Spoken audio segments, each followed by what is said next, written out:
একবার এক বাবা মা তাদের নিজেদের পুত্র সন্তানকে কেটে খেতে দিয়েছিলেন শুধুমাত্র ধর্ম রক্ষার জন্য। অনেক দিন আগেকার কথা। মুরাদধ্বজ নামে এক রাজা ছিলেন। ওই রাজা একজন ধর্মপরায়ণ ও দানী ব্যক্তি ছিল। তিনি কোনো অতিথিকে দান না করিয়ে, ভোজন না করিয়ে অন্ন গ্রহণ করতো না। যে তার কাছে যা দান চাইতো সে তাকে তাই দিত। একবার অর্জুন শ্রীকৃষ্ণকে বলে, হে মাধব, আমার দাদা যুধিষ্ঠিরের মতো এমন দানী ও ধর্মাত্মা এই ত্রিভুবনে আর কেউ নেই। তখন ভগবান মুচকি হেসে বলে, না পার্থ, তুমি যা বলছো তা ঠিক নয়। তোমার দাদার থেকেও ধর্মাত্মা এই পৃথিবীতে আছে, তোমার দাদার থেকেও দানী এই পৃথিবীতে আছে। তখন অর্জুন বলে, আমার দাদার থেকেও ধনী ও ধর্মাত্মা এই পৃথিবীতে আছে? তখন ভগবান বলে, হ্যাঁ আছে, সে আমার পরম ভক্ত, তার নাম মুরাদধ্বজ। এমন কিছু নেই যে সে দান করতে পারে না বা ধর্ম রক্ষা করতে পারে না।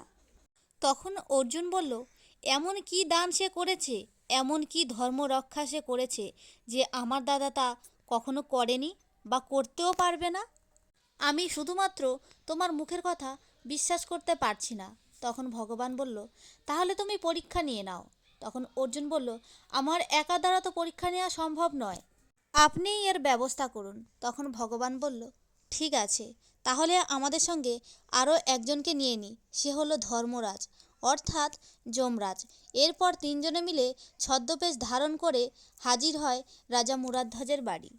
অর্জুন ও শ্রীকৃষ্ণ রূপ নিয়েছে ব্রাহ্মণের, যমরাজের রূপ দিয়েছে বুড়ো সিংহের। এরপরে তারা রাজা মুরাদধ্বজের বাড়ির সামনে গিয়ে ডাক দেয়, ভিক্ষাং দেহি, ভিক্ষাং দেহি।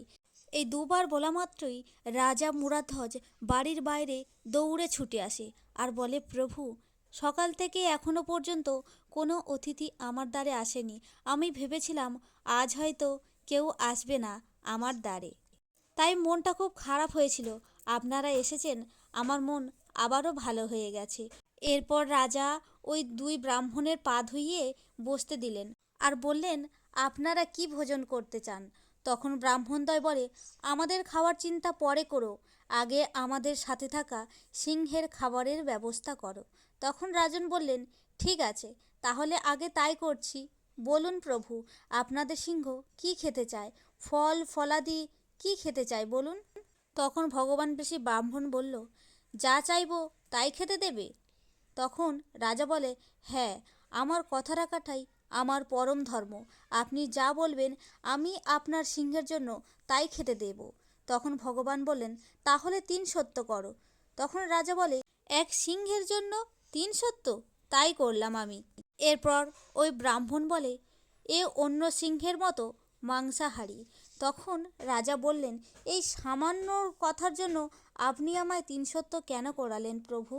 তখন ব্রাহ্মণ বলে, আচ্ছা রাজন, তুমি আমার সিংহকে কি খেতে দেবে? ছাগলের মাংস? তখন রাজা বলে, না না, তাহলে কি গরুর মাংস? না না, তা কেন হবে? তাহলে তোমার রাজ্যের কোনো প্রজা বা রাজ্যের কোনো পশুর মাংস? রাজা তখনও বলে, না না, তা কেন? পশু হত্যা মহাপাপ, আর প্রজারা তো আমার সন্তানের সমান, তাদের মাংস আমি কি করে দিতে পারি আপনার সিংহকে? তখন ভগবান বেশি ব্রাহ্মণ বলল, তাহলে কিসের মাংস দেবে তুমি আমার সিংহকে? তখন রাজা বলে, কেন? আমার থাইয়ের মাংস, আমার পেট অনেক বড়, তার মাংস দেব আপনার সিংহকে। তখন ভগবান বেশি ব্রাহ্মণ বলল, না না, আমার সিংহের যে দাঁত পড়ে গেছে, তার যে বয়স হয়ে গেছে, আর তোমার মাংস তো শক্ত, ও খেতে পারবে না। এরপর রাজা চিন্তায় পড়ে গেল যে সিংহকে সে কি খেতে দেবে। তখন ভগবান বেশি ব্রাহ্মণ বলল, কি রাজন, তুমি আমার সিংহের খাবারের ব্যবস্থা করতে পারবে না? তাহলে আমরা এখান থেকে চলে যাই। তখন রাজা বলে, না প্রভু, আপনারা এখান থেকে যাবে না। আজ পর্যন্ত কোনো অতিথি আমার দ্বার হতে বিনা দান নিয়ে ফিরে যায়নি। এরপর ভগবান বলে, তুমি যদি তোমার 3 সত্য রাখতে চাও, তোমার কথা রাখতে চাও, তোমার ধর্ম পালন করতে চাও, তবে আমার কথা তোমায় মানতে হবে। বলো, তুমি মানবে? রাজা বললেন, হ্যাঁ মানব প্রভু, বলুন। ভগবান আবারও তাকে 3 সত্য করিয়ে নেয়। এবার তিনি বলেন, শোনো রাজন, তুমি তোমার একমাত্র পুত্রের মাংস আমার সিংহকে দিয়ে তোমার কথা তুমি রক্ষা করো। এটা করে তোমার ধর্ম রক্ষা করতে পারবে, কারণ তোমার পুত্রের বয়স অনেক কম, তার মাংস অনেক নরম ও কোমল হবে। এ কথা শুনে রাজা মুরাদধ্বজ মাটিতে বসে পড়েন। এরপরে রাজা কাঁদতে কাঁদতে ভাবতে লাগে কিভাবে তার একমাত্র সন্তানকে সে রাজি করাবে। রাজা অন্দরমহলে আসছে না দেখে রানী তাদের 5 বছরের ছোট্ট ছেলেকে পাঠায় তার বাবাকে ডেকে আনতে। সে এসে দেখে তার বাবা মাটিতে বসে কাঁদছে। তখন ছেলে এসে বলে, বাবা তুমি কাঁদছো কেন? কেউ কি তোমায় কিছু বলেছে? তখন বলে, না বাবা, আমায় কেউ কিছু বলেনি, আমি এক ধর্ম সংকটে পড়েছি। তখন তার পুত্র বলে, বাবা তুমি আমায় বলো তুমি কি ধর্ম সংকটে পড়েছো, আমি তোমার ধর্ম সংকট মোচন করব। তখন রাজা তার পুত্রকে সব কথা খুলে বলে। এই কথা শুনে 5 বছরের ছোট্ট ছেলে তাম্রধ্বজ বলে, বাবা তুমি চিন্তা করো না, ছেলে হয়ে ধর্ম রক্ষার জন্য যদি বাবার কাছে না এলাম তবে এ জন্মের কি লাভ? এই মানব জন্ম তো তুমিই আমায় দিয়েছো, এই জন্মের প্রতি তোমার অধিকার আছে, তাই তুমি নিঃসংকোচে আমার মাংস কেটে সিংহকে খেতে দাও। এই কথা শুনে রাজা তার ছেলেকে জড়িয়ে ধরে বলে, ধন্য আমি ধন্য, ধন্য তোমার মতো সন্তানকে পেয়ে, ধন্য আমার পিতৃত্ব। এই বাবা ছেলের কথা শোনার পর ব্রাহ্মণ বেশি ভগবান বললেন, শোনো রাজন, তোমার ছেলেকে মাঝামাঝি 2 ভাগ করে তারপরে আমার সিংহকে খেতে দাও, তা না হলে কিন্তু আমার সিংহ খাবে না। রাজা বললেন, এ কি বলছেন এটা আপনি? কি করে সম্ভব? আমি একা এটা কি করে করব? তার জন্য তো আমার আরও একজনের দরকার। ব্রাহ্মণ বললেন, তোমার স্ত্রীকে সঙ্গে করে নিয়ে নাও। রাজা বললেন, আমার স্ত্রী মানে তো তাম্রধ্বজের মা, তাকে না জানিয়ে এ আমি কি করতে যাচ্ছিলাম, তারও তো অনুমতির প্রয়োজন। এই কথা ভাবতে ভাবতে সেখানে চলে আসে রাজার স্ত্রী। তিনি এসে সব কথা শুনে বললে, হে স্বামী, আমি আপনার যেমন স্ত্রী তেমনি তাম্রধ্বজের মা, আমি যদি অনুমতি না দিই তাহলে আপনি আমার সন্তানকে খেটে আপনার ধর্ম রক্ষা করতে পারেন না। রাজা বললেন, আমি জানি, তাই তো আমি তোমার অনুমতি বোধ করছিলাম।